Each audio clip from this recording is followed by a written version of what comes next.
Hello and welcome to today's reflection. It's good to be able to join you electronically once again. Today we're looking at the Shrewd Manager, or some call it the dishonest manager, at the beginning of Luke chapter 16. I used to find this parable really disconcerting.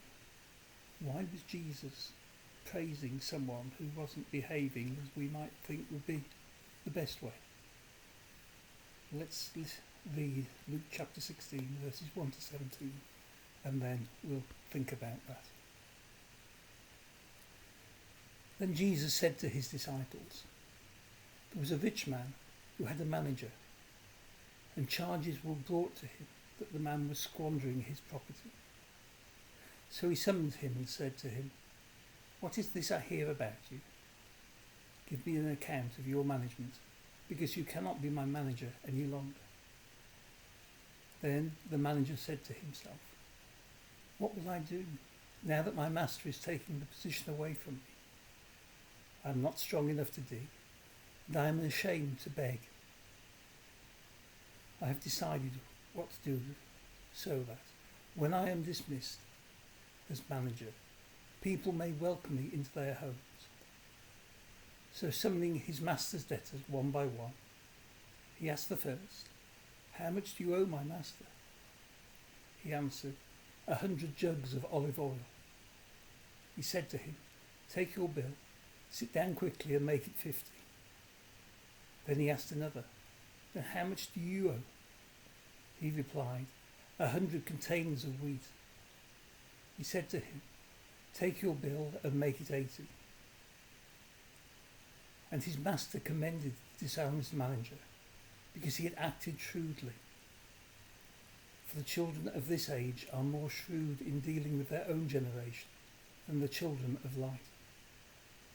And I tell you, make friends for yourself by means of dishonest wealth, so that when it is gone, they may welcome you into the eternal homes.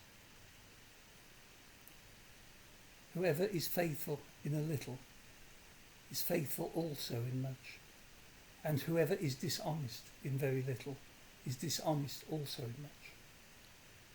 If then you have not been faithful with worldly wealth, who will entrust to you the true riches?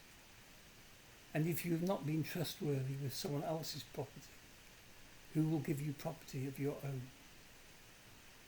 No slave can serve two masters, for a slave will either hate the one and love the other, or be devoted to the one and despise the other. You cannot serve God and wealth." The Pharisees, who were lovers of money, heard all this, and they ridiculed him. So he said to them, "You are those who justify yourselves in the sight of others, but God knows your hearts. For what is prized by human beings is an abomination in the sight of God. The law and the prophets were in effect until John came. Since then, the good news of the kingdom of God is proclaimed, and everyone tries to enter it by force. But it is easier for heaven and earth to pass away than for one stroke of a letter in the law to be dropped."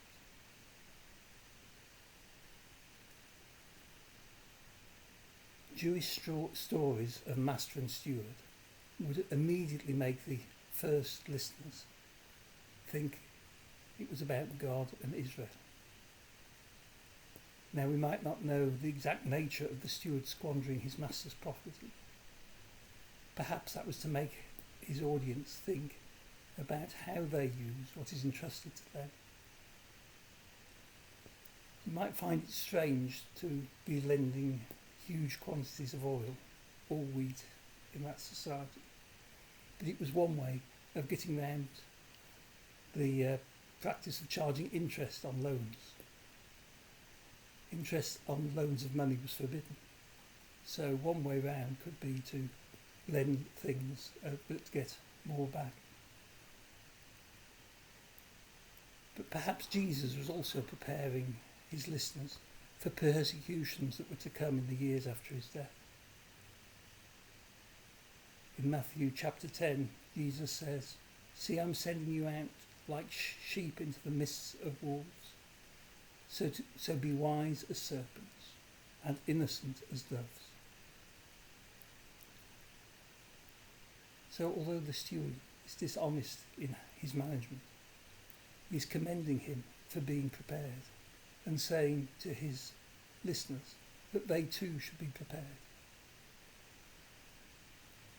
And so this is to make us think about what is ours and what is God's, and how we should use the resources we have been given.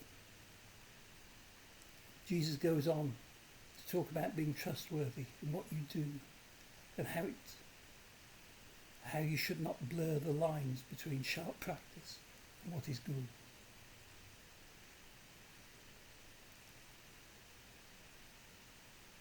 So think about that in the day ahead, and I'll close in prayer.